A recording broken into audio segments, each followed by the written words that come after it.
So the Action 4 is here, and it might look the same as the Action 3, but there are some subtle differences, but the main difference might make this the best action camera out there. So let me show you why. Mr. Black. By the way, welcome to the channel. My name is Danny Black. I love to share with you cool gear that comes my way. A lot of action camera stuff happens here on this channel and a lot of really cool accessories. So if you are new here, don't be a stranger. Click that button right there. And I'll put links to everything down in the description so you can find it easily, and also a surprise link. So yes, this is the Action 4. And if you look at this side by side to the Action 3, you might not see much of a difference. As far as the design goes, I mean, you will notice that it's a little bit darker. The microphone at the top with the drain hole is shaped differently to make it work a lot better. And on the Action 4, there's no DJI little rubber pad that you see on the Action 3 at the bottom. Other than that, cosmetically, they look the same, but there is one big difference. So the Action 4 now has a 1/1.3 inch sensor, opposed to the Action 3 that has a 1/1.7 inch sensor. And in case you suck at math and fractions, that is a bigger number because we're getting closer to a 1-inch sensor, and that means better picture quality, better low light performance, and so much more. So these action cameras from DJI are packed with amazing features like dual touch screens. So the back screen has an easy to navigate menu and controls, and it's buttery smooth to the touch.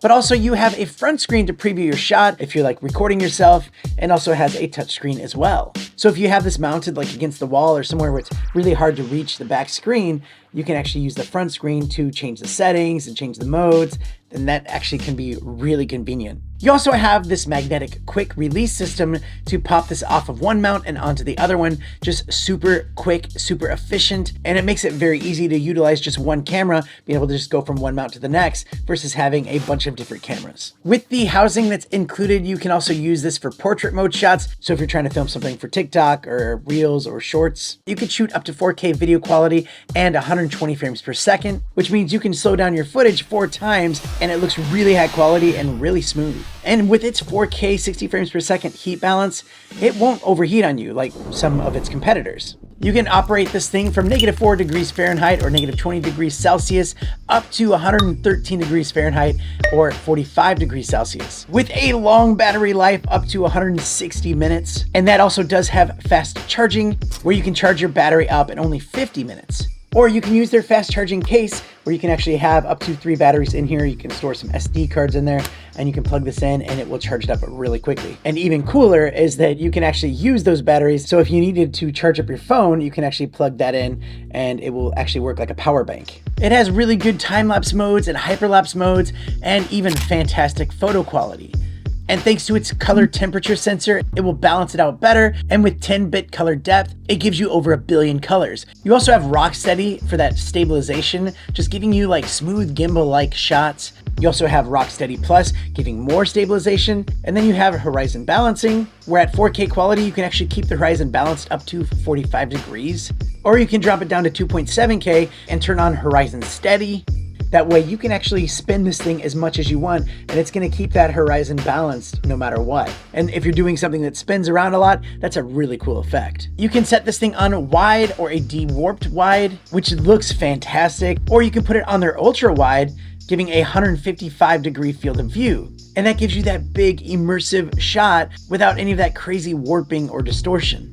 And also, if you drop it down to 2.7K, you can also set this on narrow. So if you did want a tighter shot, that's how you can access it. But then again, if you wanted a digital zoom on here, you can actually hold your finger down on the screen and you can actually zoom in from 1x to 2x. With the HDR, it looks really good too. When you have your subject that's backlit by the sun, it makes it so you can still see your subject without making the background overblown. It is waterproof down to 18 meters or 59 feet without any additional housing. And you can start this thing up and start recording in under 3 seconds, which is really fast. And it has really good microphones when you're outside and it also has wind reduction built into it. This is how the DJI mics sound straight off of it and going pretty fast with some wind. One thing I love about DJI cameras is that you can actually plug in USB powered mics, like a wireless mic, like their DJI wireless mic, or even podcast mics. You just plug directly in and it works. Check 1 2, check 1 2. Hey, what's up guys? Welcome to the show. With the Mimo app, you can have real-time monitoring where you can be recording and previewing your shot with your smartphone, as well as change settings and access some great features like invisible selfie stick mode and some other smart editing features. Invisible selfie stick mode? Yeah, stay tuned to the channel and I'll show you exactly how to do that. And that's not all. There's so much more to discover in here. And one thing that DJI does that's really cool is if they want to bring out new features, they will do a firmware update, and it's really easy to do. But the biggest important thing, which is the upgrade from the 3, is that big sensor. And usually action cameras, like in this scenario right here, doesn't look really that good, but thanks to that new sensor, and they also have a low light image enhancement. But this is what the Action 3 looks like just wandering around inside the studio here. And here is the Action 4 inside the studio. Both have stabilization on, and we both have low light priority turned on. All right, now let's just go ahead and take these outside because it's dark now. All right, so this is the Action 3 side by side with the Action 4. It just looks so much better. We can also even go through in the Pro mode here, and you can adjust your white balance, you can adjust the exposure, and that makes it even look better. So that to me is a big update. And here's the deal, like using the Action 3, I always thought it looked okay. Like the image was like, it was a great camera, but the image was just kind of okay. But having used this, especially when I was skiing, I'd put the footage on my computer and I was actually blown away. Every time I'd watch that footage back, I would actually be very impressed with it. And with that image quality boost, it definitely makes it easier for me to say that this is the best action camera out there right now. And especially at the current price. And if you are new to these action cameras, I think DJI makes it super easy with their menu system, the way that all works together with your phone. And it's awesome if you're going on action adventures or if you're just trying to capture those memories and your travels.